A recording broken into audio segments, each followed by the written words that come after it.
So why did you decide to go to business school? Just considering you were already on a good track at a good firm. Sometimes I like to get a little spicy to start the morning. Should have seen him in the cold plunge. 3, 2. Real cooking food people are gonna have an absolute conniption fit over this breakfast right here. The most pre-vetted dating pools in the world. Chief of staff is like a cool new role that didn't really exist 10 years ago. I do have a question about why you ended up. Collectively, those businesses now do over. What I've learned across all of the channels that I've worked with and been successful with is that, like, I'm not a YouTuber. I'm never going to be a YouTuber.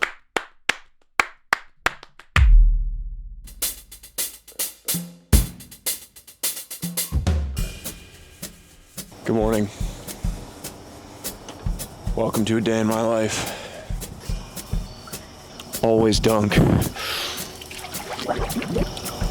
Oh. It's about 4:45 a.m. Every single morning we start the day with this. I have no idea whether the cold plunge has any real health benefits, but the mental benefits are astounding to me.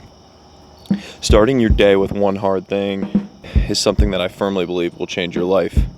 Because when you do something hard to start the day, everything else feels easier. You feel like an absolute badass in every undertaking. And that has ripple effects.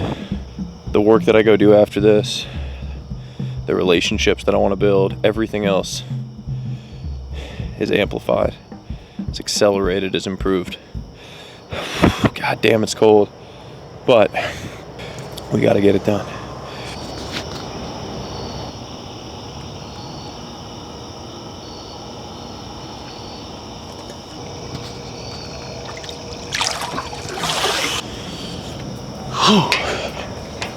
It's hard to get warm again. Much easier now than when it's snowing in the winter. Time to go to Dunkin. Come on. First order of business, little morning cocktail. Not the alcoholic kind of cocktail. Healthy kind of cocktail. AG1, greens powder.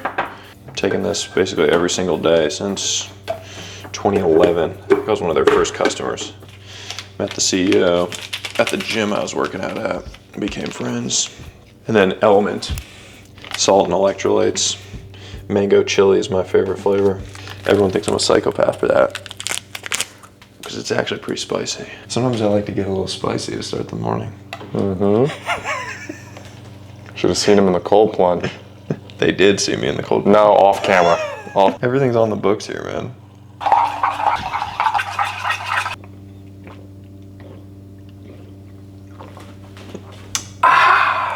All right, let's go to Dunkin. Let's go, dude. People always ask me about why my hair sticks up first thing in the morning. They think I put product in my hair to start the day. I call it how my hair stands on attention. That's funny, even though as I was looking through your bedroom window, I saw you do your hair. This is not true. It's true. You just create. So I've been a part of your morning routine for now 33 minutes, and it's already changed my life. So no, I'm not kidding. It's 5:18 right now, and I'm already I feel like I can do anything. Late, to be honest. You're slowing me down. Dunkin, minute and a half drive away. Good morning. How are you? Great. I'm really confused. Yeah.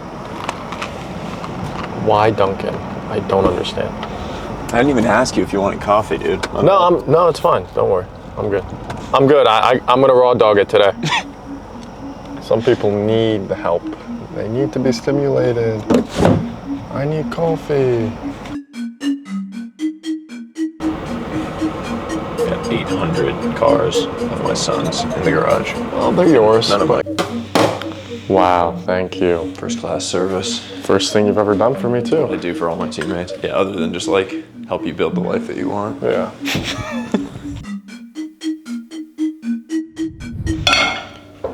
Gonna cook up some breakfast. The usual right now, with all this running volume I'm doing. It's gonna be 4 eggs, packet of rice, grilled banana, cottage cheese, whole bunch of raw honey, and some mineral sea salt. Have made up, but I never tried. Blame it on me. But you put it in with the eggs. I mix everything up, man, just for time. God forbid you have to add on another 17 seconds to your cooking. Matters. That's a loser's mentality. Need everything to taste perfect. Really? Just get it done, dude. Get the job done. Win. That's why you pour sauce all over your meals. Win, because you bro. don't care about that taste. Win. You gotta do what you gotta do.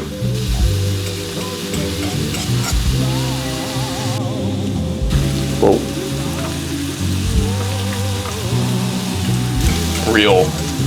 Real cooking food people are gonna have an absolute conniption fit over this breakfast right here. Using a metal fork in a pan, people freak out about that. Mixing it all together in one pan, that's gonna get the people going. I just made a legit healthy breakfast in, I don't know, 3 minutes. Get me all the calories I need.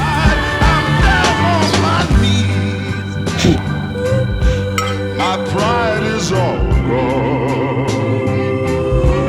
I'm begging you, please. I got this recommendation from Gary Brecka. Met him at this event that I was at. He talked about Baja Gold sea salt. It's very good. This is what we're gonna use. Raw. Oh. You're a real hybrid athlete. Hey, you want me to do it? I'll do it. There we go. Too much pride. Kick. Oh, baby, you don't know how I cry. Damn, that's good. 5 miles easy first, and then we got a chest and triceps workout. I always carry this handheld bottle with some salt and electrolytes. One of those element packs again when I run during the summer, so that I don't die. You sound really enthusiastic for this run. This far into marathon prep, there's nothing enthusiastic about these miles. This is the proper creatine taking technique. It's not all glamorous out in these streets, you know? Yeah, it's tough out here. Atta boy. Gonna head over to the gym, start the run over there. Little 5 mile easy run, chest and tricep lift, and get on with the rest of the day. So who's this guy you got coming to lift with you today? He is one of my Instagram followers who had reached out over DM, and we had gone back and forth, talked a bunch. He had different questions. Like, he's going to business school. I think he's going to Stanford Business School. Smart young dude. Just looking for like some guidance and advice on this next phase of his life and ways to approach it. Probably my most energy creating activity, the thing that I enjoy doing most, is working with young people that are kind of at some sort of inflection point in their life and helping them navigate that, helping them think through it. Because I feel like not that long ago, I was in that same place. A lot of uncertainty, not knowing which path to take. So that's really fun for me. I really enjoy that. So like a lot of days, I mean, you've seen it, but a lot of days I have people coming through that'll go for runs with me, that'll come out and lift with me. And it's all just like people that reached out over Twitter, over Instagram, newsletter, whatever. I'm always available. If they want to come to me, it's pretty fun, and we can capture it. We can, hopefully like share some of it so that people that can't be there in person can actually benefit from some of the ideas or insights that I might share, or ways of thinking about life or the world that I might be able to share with them. And hopefully it's useful.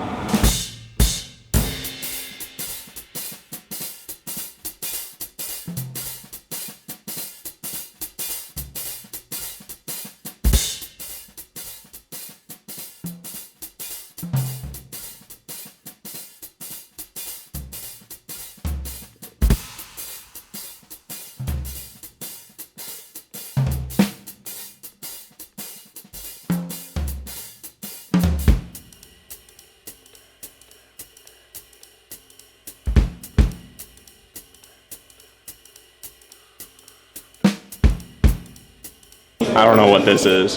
That does not look like a full push-up. It's to not. Me, though. It's getting me hot. Definitely not a full push-up. I enjoyed that.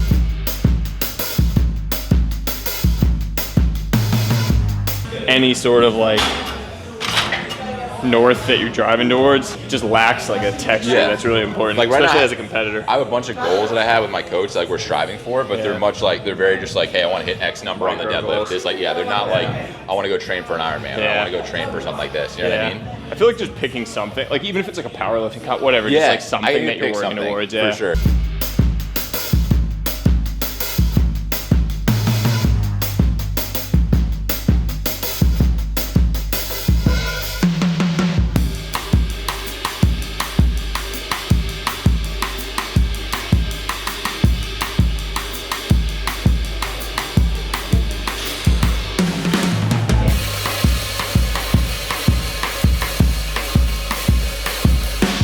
So why did you decide to go to business school, just considering you were already on a good track at a good firm? I think the first piece was ensuring that my track wasn't dissuaded, so it'll count as if I worked for 2 years at Summit. So from a progression perspective. Secondly, like born and raised New Canaan, Connecticut, went to Harvard. All I know is the East Coast. To go experience the West Coast from a personal development perspective, the friends I'll meet, the relationships I'll build, the maturity aspect was super important. And then obviously professionally, like take a step back and look at what Summit does, right? We want to find like proprietary technology investments to have the Harvard, Stanford tech network and the amount of entrepreneurs that are going to come out of Stanford Business School and that Stanford community is literally second to none, like no exaggeration. And then 3, like all I've known is Summit and investing. Like I went there right undergrad, I interned there to now go get like my hands dirty and like see what an operational role is like and like more understand what it's like to actually build a business. Then when I come back from business school to like have that experience and know what that likes, know what that is like, makes me that much more valuable to entrepreneurs that we're trying to invest in, right? That makes sense. Feels like you have a good case around it. Partially because I just wanted a break. Yeah, like it was just we were working 80, 100-hour weeks for 3 years. Like it was ready to have a break. Yeah, just chill. It's like, I mean, it's the last chance in your life until you retire. Dude, I mean, dating, business school and college are like the most pre-vetted dating pools in the world. Really, the selection process was done for me to some extent.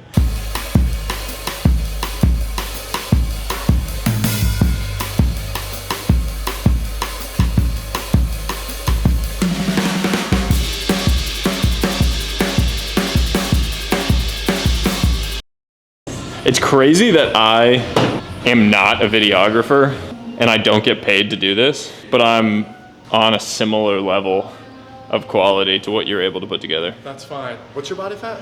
I was having this conversation with a friend yesterday, and I was telling him that I think one of the unlocks for life is just writing down the things that you don't want to do on a daily basis and then just doing those things. And that if you do that consistently, you end up making great progress in life, because the things you don't want to do are usually the things you most need to do. And he responded basically saying like, well, that's easier said than done. Most people would really have trouble, doing the things that they don't want to do. It's really tough. So like, what advice would you have? And I was like, look, that's literally why not everyone is successful. Like that is why half of people are below average, because they're not willing to do the thing that's tough. They're not willing to do the thing that they don't want to do. So all you have to do, like literally all you have to do, is just consistently do the thing that you don't want to do, and you can go and build the life that you want. You can go and achieve the things that you want to do. It's that simple, but it's not easy. No one has ever said it's going to be easy, or it's not going to take effort, or it's not going to be painful. That's kind of the whole point. That's how you become above average in the first place. Hey, how are you? Can I do a bowl for here, please? I'll do white rice. What's your focus this first year out there? Honestly, like make 1,000 new friends, like meet as many new people as possible. Chief of staff is like a cool new role that didn't really exist 10 years ago, where you can basically see all angles of the company in like a very short time window. You're kind of like be a COO. generalist. Yeah. Like it's like somewhere junior. between being a COO and like Executive assistant. an EA or office manager, where you like you'll do the like lower level stuff, but you'll also do the higher level strategic stuff. Yeah. And so you get like a really good feel for the whole organization. And you have to quickly. be in the room where the decisions are made. Yeah. Even if you're not part of those, which I think is pretty cool. Yeah. I mean, it comes from the world of politics. Like chief of staff to the White House is like, chief of staff to the president is like a huge, huge role, obviously. Yeah. My chief of staff is effectively the president of my organization. Like he manages all the employees, all the different people across everything. And he's like borderline more important than I am in all of the stuff that goes on. How many full-time employees do you have now? Depends what you qualify as full-time. Yeah. Team is probably like 8 to 10 people total on like what I would call the core team. Yep. And then if you include everyone across the different companies I own, like, you know, then it would be in the hundreds. But like people I actually interact with, like 10. I think as video becomes more of a thing we're doing, like Lucas and I are obviously spending more time together. Yep. Just as we like capture more stuff and more ideas, more video, more surface area, the team will grow because video is like more people intensive. Right. Capturing more video stuff is like, I think, one of the more fun things too. So now it's just figuring out how to make it effective. For what it's worth, like from my seat, like I think that content is the best type of content. You being super authentic, or Like any what video? creator. I like when you're just like kind of bullshitting with Shooting like shit. like just shooting straight. Yeah. Like the gym stuff's cool because like it's no bullshit. Yeah. It's raw.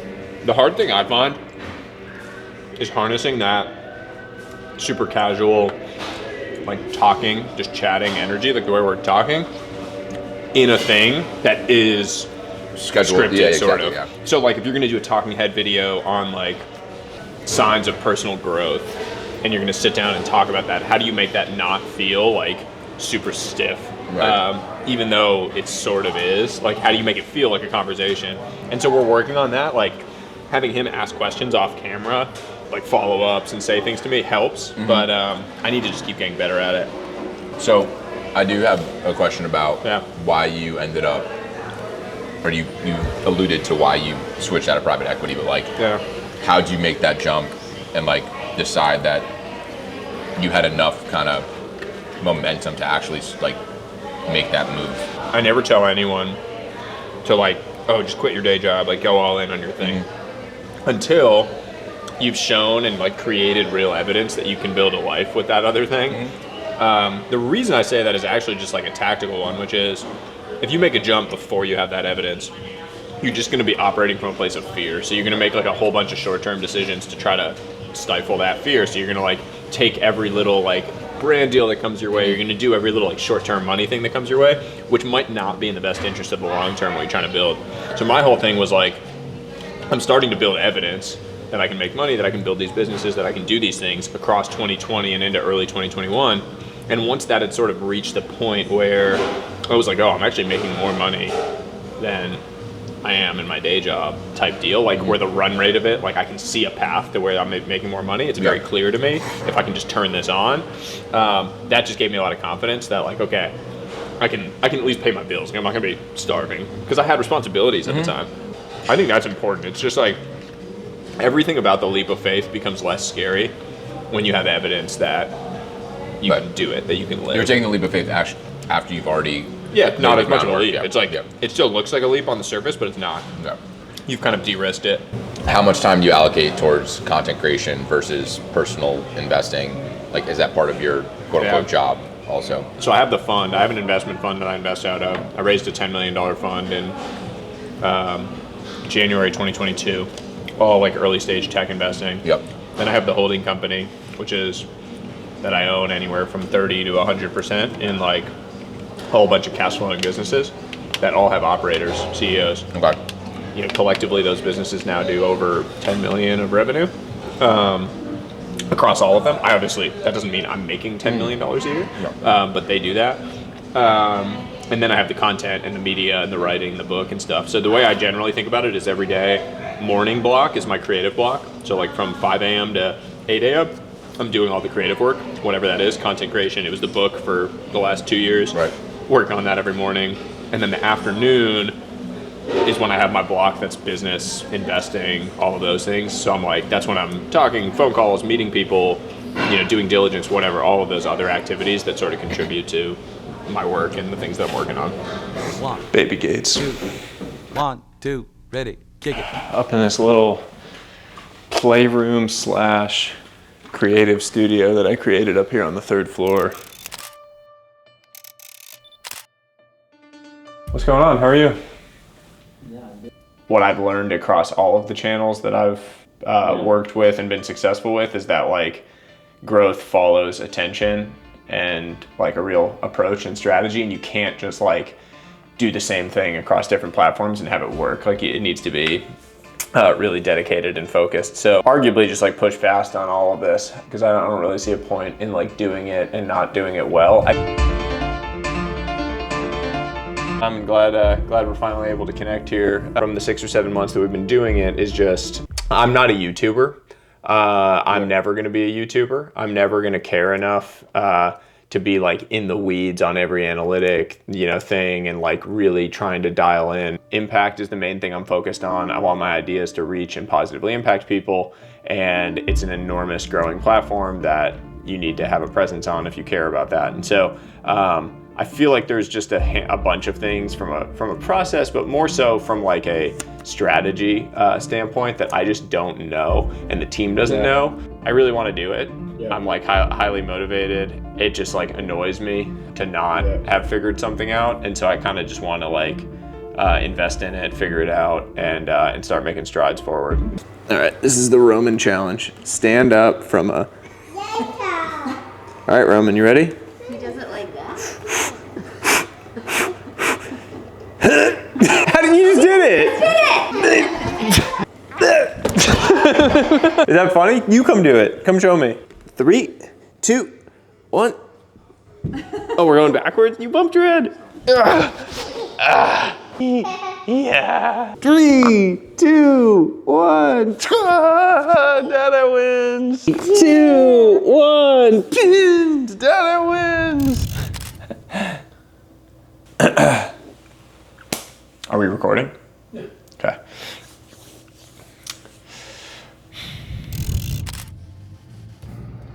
Cleaned up nice for date night.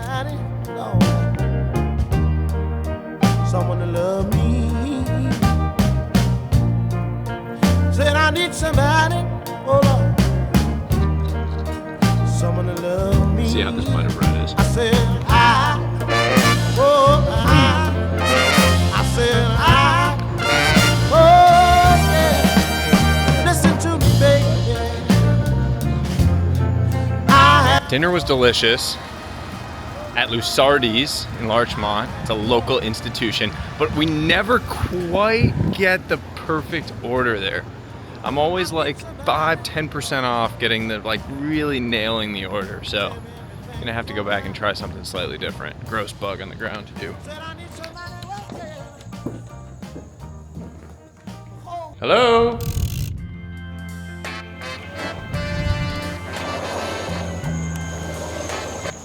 Date night,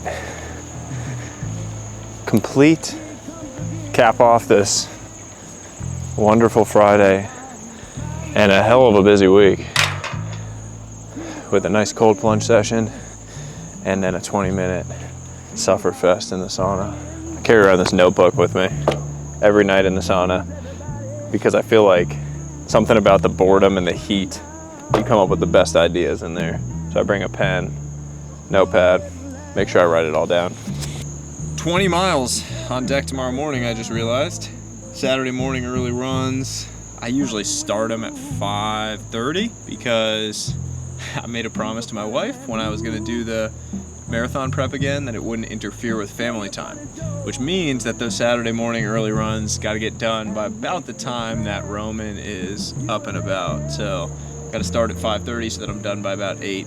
Those are the sacrifices you gotta make sometimes if you wanna do these ambitious, hard things. Like if I wanna still get in all the training to hit the goals that I have for the marathon, gotta be willing to wake up if I'm gonna start at 5:30, I gotta be up by 4:15 or so, make sure that I can eat, get in my 1,000 calories before that run so that I'm not losing weight, hitting the goals that I wanna hit.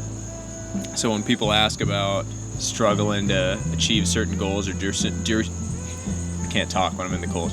Struggling to hit certain goals, do certain things, you got to figure out what are the sacrifices you're willing to make, what are the things you're willing to give up in order to achieve the things that you really want.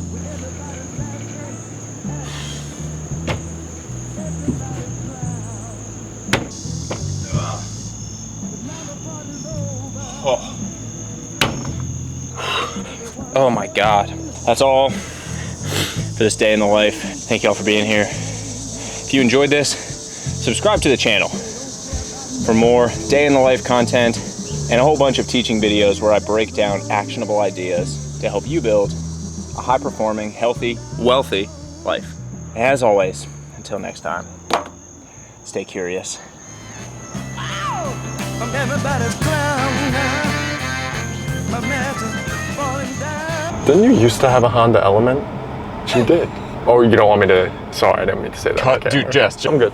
I've been 7 years, so it makes sense. Jesus, we're gonna cut that, Jess.